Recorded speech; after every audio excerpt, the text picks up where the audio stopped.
Assalamualaikum warahmatullahi wabarakatuh. Apa kabar sobat-sobat semuanya? Oke, sebelum dilanjut ceritanya, seperti biasa bantu tekan tombol like dan berkomentar juga. Terima kasih sesudah dan sebelumnya yang sudah tekan tombol like. Oke, kita lanjutkan saja ceritanya. Bab 457 Cincin Raja Naga. Kalian berdua sebaiknya duduk di sini dan jangan bergerak, karena di hadapanku, jika kalian bergerak, kalian secara aktif mencari kematian. Kedua pria itu mengerutkan kening, dengan kemarahan di wajah mereka, dan mereka telah mencabut belatinya. Mereka adalah pembunuh dan memiliki harga diri sebagai seorang pembunuh. Pada saat ini, di mata mereka, Ji Fei sedang mempermalukan mereka.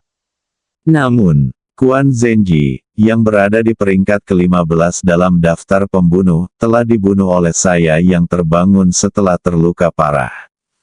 Apa? Kedua orang itu berseru. Lalu tubuh mereka langsung terasa seperti bola karet kempes. Melihat Ji Fei, matanya penuh ketakutan dan keterkejutan. Bahkan sulit dipercaya. Jika kita berbicara tentang Fujinoji, Dek Jones dan lainnya, mereka tidak sepenuhnya takut. Lagi pula, seperti yang dikatakan Ji Fei, peringkatnya agak tidak akurat. Tapi para pembunuh yang bisa masuk 20 besar semuanya telah membunuh orang-orang penting dan meningkatkannya sedikit demi sedikit. Itu adalah simbol kekuatan yang nyata. Keduanya tidak bisa melakukannya. Ketika mereka memikirkan tentang klaim Ji Fei bahwa dia membunuh seseorang ketika dia bangun dari cedera serius, mereka berdua bahkan lebih terharu dan ketakutan. Tiba-tiba suara mendesing, mereka berdua merasakan hawa dingin muncul di punggung mereka.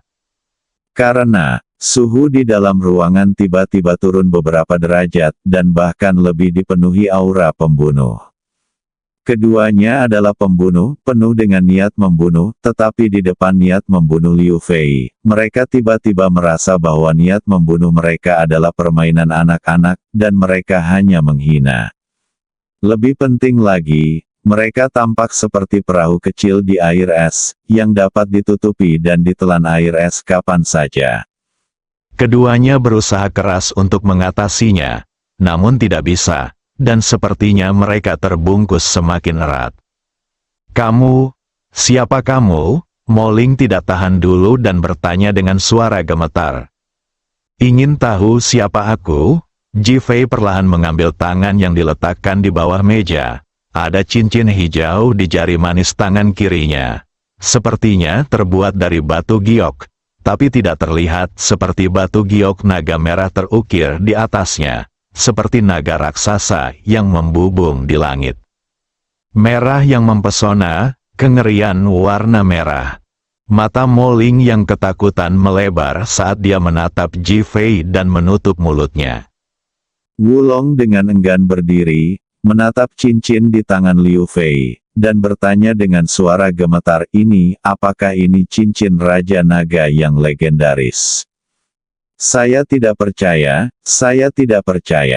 Karena cincin Raja Naga adalah legenda di dunia bawah tanah, dan itu hanyalah legenda misterius.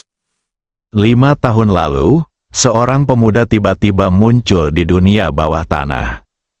Cincin Raja Naga di jari manis tangan kirinya dan belati Raja Naga di tangan kanannya menyebabkan badai berdarah di dunia bawah tanah, dan banyak organisasi besar menghilang dalam semalam. Tapi tidak ada yang tahu kenapa pihak lain mengambil tindakan, tapi semua organisasi yang terbunuh memiliki karakteristik yang sama. Dosanya sangat serius. Akibatnya, semua orang mengatakan bahwa mereka adalah iblis yang diutus oleh Tuhan untuk memperbaiki dunia bawah tanah, sehingga perilaku banyak organisasi menjadi lebih disiplin dari sebelumnya. Namun, setelah itu, cincin Raja Naga dan belati Raja Naga tidak pernah muncul lagi, dan tidak ada yang melihatnya. 5 tahun telah berlalu dan banyak orang telah melupakannya. Mereka berdua tidak menyangka kalau Ji Fei yang duduk di depan mereka ternyata memakai cincin Raja Naga legendaris. Biasanya, mereka berdua mungkin tidak mempercayainya. Tapi aura pembunuh kuat yang dikeluarkan oleh Ji Fei barusan membuat mereka merasa seperti terjebak di dalam sangkar. Wajah mereka seputih kertas, dan tubuh mereka gemetar tak terkendali. Ini masa lalumu, patah. Ji Fei melemparkan dokumen cetakan ke depan dua orang itu. Kedua orang itu dengan cepat mengambilnya dan melihat ada catatan pembunuhan mereka berulang kali. Karena bahkan merinci jam berapa mereka menyelesaikan tugas dan metode apa yang mereka gunakan untuk saling membunuh. Ada pula yang lupa karena lama sekali. Sekarang, hal itu jelas sekali dalam pikiran saya. Mereka berdua sekarang merasa seolah-olah mereka terikat oleh tali yang tak terhitung jumlahnya, tidak bisa bergerak meski mereka mau, dan terlebih lagi tidak bisa berteriak jika mereka mau. Melihat Ji Fei, wajahnya kosong. Ketika Ji Fei mengatakan bahwa mereka berdua adalah orang mati, mereka berdua masih tidak mempercayainya, dan bahkan mengejek Ji Fei di dalam hati. Namun saat ini, mereka tiba-tiba merasa benar-benar mati. Karena Ji Fei sepertinya bisa membunuh mereka hanya dengan mengangkat satu jari. Setelah sekian lama, Mo Ling berbicara lagi, "Kamu, apa yang akan kamu lakukan?" Ji Fei tiba-tiba menghilangkan nafas dari tubuhnya, dan mereka berdua merasa seluruh tubuh mereka rileks, seolah-olah beban berat telah terangkat. Mo Ling tidak bisa menahan diri untuk tidak berteriak pelan. "Aku sudah melihat catatan pembunuhanmu, dan itu tidak terlalu keji, jadi aku ingin memberimu kesempatan." Kedua orang itu merasa lega dan saling memandang, menatap Ji Fei, tidak yakin apakah harus mengungkapkan kebahagiaan atau kerumitan. "Kamu punya dua pilihan sekarang, yang pertama tetap bersamaku, dan yang lainnya keluar dari sini. Aku akan melepaskanmu hari ini, tapi selama kamu membunuh satu orang lagi, aku akan membiarkanmu mati selamanya." Mendesis, keduanya menarik napas. Mereka mempercayai kata-kata Ji Fei. Kenapa kamu melakukan ini?" Mo Ling terus bertanya. "Karena Anda adalah anggota rumah kesejahteraan anak keluarga Ji, dan saya tidak akan membiarkan orang yang keluar dari sini merugikan masyarakat." Ledakan, kata-kata Ji Fei membuat keduanya gemetar, dan ada gejolak yang kuat di dalam hati mereka. Mereka sangat menyadari kebaikan keluarga Ji. Mereka berterima kasih atas bantuan keluarga Ji. "Saat ini, hatiku terasa sangat rumit. Yang terpenting adalah mimpi yang terus-menerus di hati Suster Yun. Dia terluka dan sakit, tapi dia tetap tidak lupa mencarimu." Setelah Ji Fei selesai berbicara, dia tetap diam dan melihat keluar jendela. Mo Ling dan Wulong juga terdiam. Mereka saling memandang ke punggung Ji Fei, dan kemudian memikirkan masa lalu mereka, serta kerumitan dan kegembiraan yang mereka rasakan ketika mereka baru saja melihat Sister Yun. "Hatiku benar-benar mulai meleleh, Ji Fei. Kami bersedia mengikutimu, tapi kami akan merepotkanmu." Mo Ling berkata dengan pasti. Ada kilatan fluktuasi di mata Ji Fei, tapi dia segera menjadi tenang. "Apakah kamu takut dengan balas dendam organisasi?" Mo Ling dan Wulong mengangguk pada saat bersamaan. "Tidak masalah, katakan saja padaku dan aku akan memastikan mereka tidak mengganggumu." Mendesis, kedua pria itu menarik napas. Keraguan terlihat di mata mereka. Bagaimanapun, Raja Naga hanyalah legenda dan sudah lama tidak muncul. "Kamu berasal dari organisasi mana?" Ji Fei bertanya. "Organisasi manusia berdarah." Wulong tidak sepenuhnya mempercayai Ji Fei, jadi dia mengatakannya secara langsung, ingin melihat apakah Ji Fei benar-benar bisa melakukannya. "Apakah ada orang yang perlu kamu simpan di dalam?" Ji Fei memeriksa. "Tidak," dua orang menjawab bersamaan. "Tunggu, 1 jam lagi, kamu bisa memeriksanya." Ji Fei berbalik dan berjalan keluar. Moling dan Wulong duduk di sana dengan bodoh, masih tidak percaya. Ji Fei sudah menelepon dan berjalan menuju tempat parkir. Dia tidak perlu mengurus hal semacam ini lagi. Adapun organisasi manusia darah, inilah waktunya untuk binasa.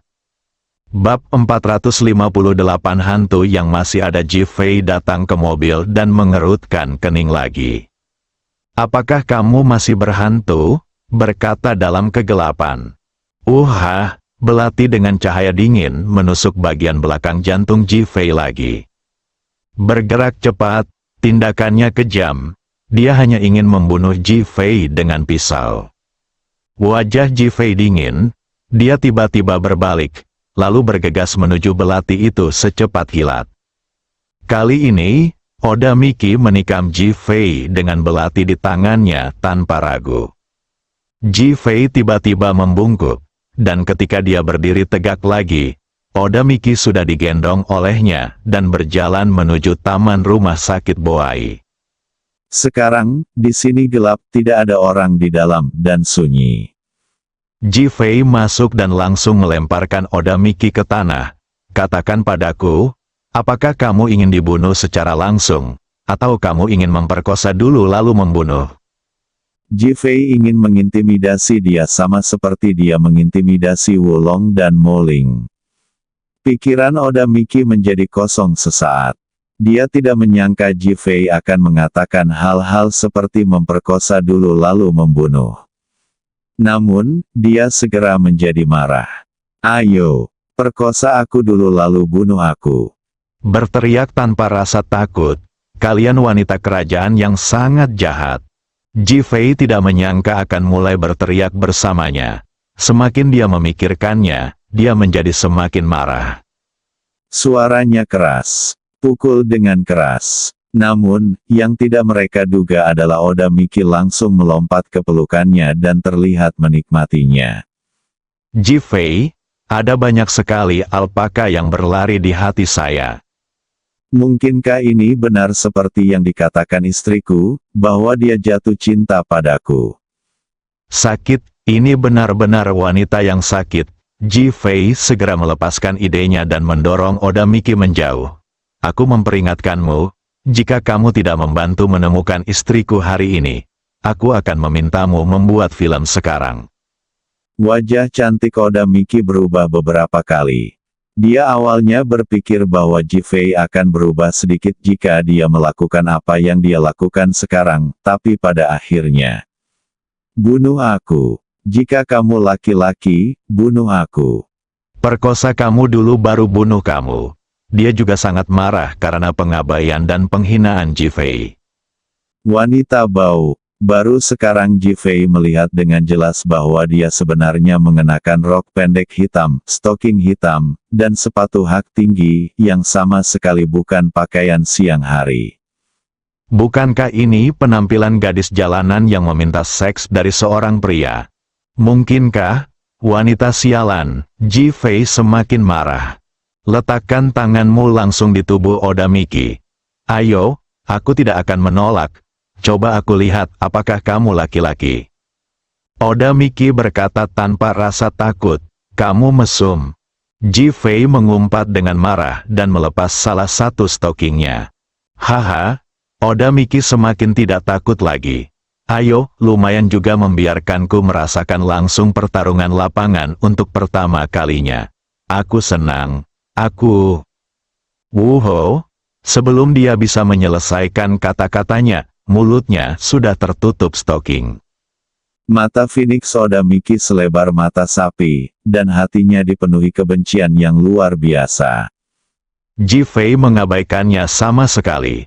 Langsung menjemputnya, berjalan ke lubang pohon tempat Zhou Fenghua pernah menyembunyikan gadis kecil gemuk itu, dan memasukkannya ke dalam.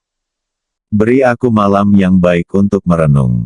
Setelah aku bisa pindah besok, kembalilah ke negeri yang secepat mungkin, kalau tidak aku tidak yakin apakah aku akan membunuhmu." Setelah meninggalkan kata-kata ini, Ji Fei berbalik dan pergi.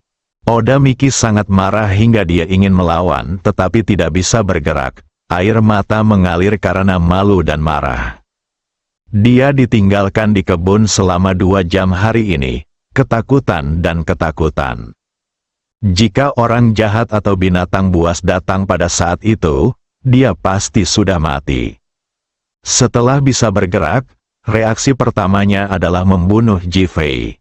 Namun, ketika saya benar-benar ingin mengambil tindakan, tiba-tiba saya merasa tidak mampu lagi melakukannya.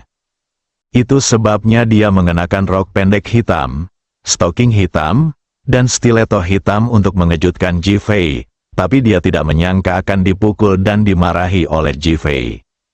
Yang lebih mesum lagi adalah menutup mulutnya dengan stoking dan membuangnya ke lubang pohon. Dia sangat marah sehingga dia ingin memotong Ji-Fei menjadi beberapa bagian dan memberikannya kepada anjing. Penghinaan, kebencian, mereka datang berbondong-bondong. Namun, dia tidak bisa bergerak. Ji-Fei keluar dan saat dia hendak membuka pintu mobil, ponselnya menerima pesan bahwa organisasi manusia darah telah menghilang. Dengan cibiran di bibirnya, dia melihat ke atas. Dia yakin Mo Ling dan Wulong akan terkejut. Mo Ling dan Wulong masih berada di kantor Feng Huang saat ini, dan mereka tidak mempercayai kata-kata Ji-Fei. Tiba-tiba, sebuah pesan muncul di perangkat lunak khusus Wulong untuk dunia bawah tanah. Judul itu langsung mengejutkannya, dan dia tidak bisa menahan diri untuk tidak bergumam, organisasi manusia darah telah dimusnahkan. Ah, Mo Ling mendengar teriakan itu, kedua orang itu saling memandang dengan tatapan ngeri dan tidak percaya. Detik berikutnya, kedua orang itu mengeluarkan ponselnya dan melakukan panggilan pada saat yang bersamaan, tetapi tidak ada yang menjawab. Untuk ya, dia membeku di tempat, dan seluruh tubuhnya terasa dingin. Untuk waktu yang lama Wulong, kita tidak punya pilihan. Mo Ling berkata dengan tenang. Wulong hanya bisa mengangguk, dia juga tahu bahwa dia tidak punya pilihan. Kedua orang itu tidak pergi, melainkan tetap tinggal di rumah sakit. Zhou Fenghua baru saja menerima kabar bahwa organisasi manusia darah telah dilenyapkan. Orang yang memberitahunya berita tersebut adalah orang yang bertanggung jawab untuk mempekerjakan Mo Ling dan Wulong. Ekspresi wajah Zhou Fenghua terus berubah ketika dia mendapat kabar bahwa Li Ruoxi mengalami kecelakaan mobil. Dia pikir dia akan berhasil. Kemudian, Li Ruoxi muncul di rumah sakit, dan langsung memberitahunya bahwa dia telah gagal. Namun, dia tidak pernah menyangka Ji-Fei akan bertindak begitu cepat dan secara langsung menyebabkan organisasi Bloodman menghilang. Bang, Zhou Fenghua membanting tangannya ke atas meja. Ji-Fei, aku tidak bisa membiarkanmu menjadi begitu sombong. Aku sangat ingin kamu mati. Wajahnya penuh kebencian dan kemarahan. Keluarkan ponsel Anda dan lakukan panggilan. Ketika panggilan tersambung, terdengar suara seorang lelaki tua. Mengapa kamu berpikir untuk menelepon saya? Saya ingin membunuh Ji-Fei, itu urusanmu dan tidak ada hubungannya denganku. Saya tidak memiliki orang yang tepat, kamu tidak ingin menggunakan bangsamu sendiri, kan? Nada suara lelaki tua itu sangat lugas. Kamu harus tahu bahwa orang-orangku itu adalah kartu trufnya. Kehadiran mereka tidak hanya akan mengejutkan Ji-Fei kecil, tetapi juga seluruh masyarakat Tianmen. Tidakkah kamu berharap? Orang tua itu terdiam. Setelah beberapa saat, oke, saya mengirim seseorang untuk membantu Anda mengatasi masalah ini. Oke, tapi aku punya ide. Apa idenya? Jaga Chen ya bersama-sama. Jika bukan untuk terakhir kalinya, keluarga Chen tidak akan hancur begitu cepat. Aku masih punya kesempatan untuk membunuh Ji-Fei. Mengapa? Orang tua itu menghela nafas dan menutup telepon. Rasa dingin yang mengerikan melintas di wajah Zhou Fenghua. Semua orang harus menjadi bidak caturku. Ji-Fei tidak tahu bahwa Zhou Fenghua masih menolak menyerah. Dia baru saja kembali ke rumah saat ini. Saat membuka pintu, saya melihat tidak ada orang yang tidur. Namun, Semua orang memandangnya dengan pertanyaan di mata mereka. Dan mata Li Ruosi penuh amarah, bersambung.